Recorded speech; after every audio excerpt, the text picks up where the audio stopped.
Le gestionnaire de narration de l'outil iXpring vous permet de synchroniser de manière très rapide et très facile et très fluide l'ensemble des animations que vous avez incorporées avec votre outil PowerPoint avec la voix off que vous avez insérée dans chaque diapositive.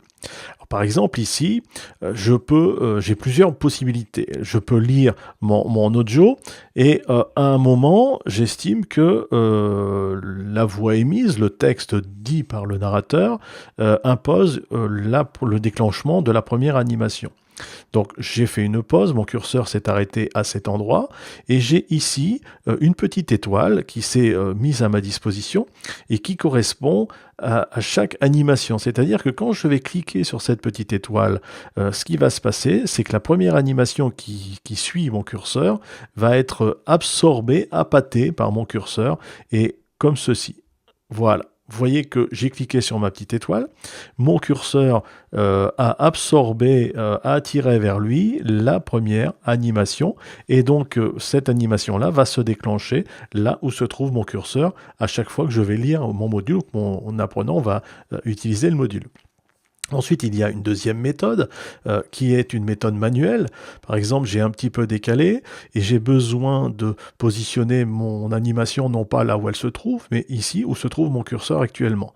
Alors à ce moment-là, je peux le faire à la main, prendre avec un clic gauche ma petite animation, la déplacer comme je le veux et la déplacer de manière très précise ici à hauteur de mon curseur.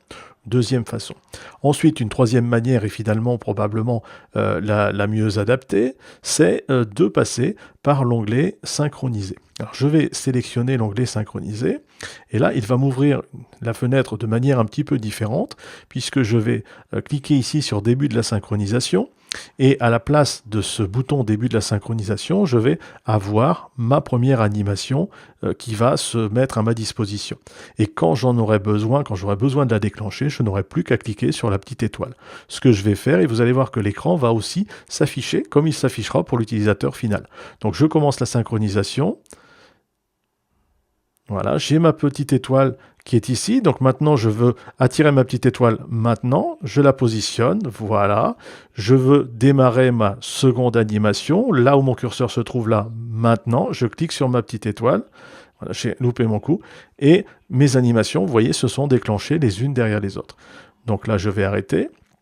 Et je peux revérifier ensuite si tout fonctionne correctement en allant faire un aperçu. Donc je vais dire que mon animation est correctement déclenchée, je fais prêt. Si maintenant je veux vérifier, je fais un aperçu ici en cliquant sur cette fenêtre. Je vais faire début de l'aperçu et je vais pouvoir vérifier si la synchronisation de ma voix off et de mes animations s'effectue correctement, si elles sont effectuées au bon moment. Si elles ne sont pas effectuées au bon moment, je peux toujours déclencher mes animations plus tôt ou venir les décaler manuellement si nécessaire.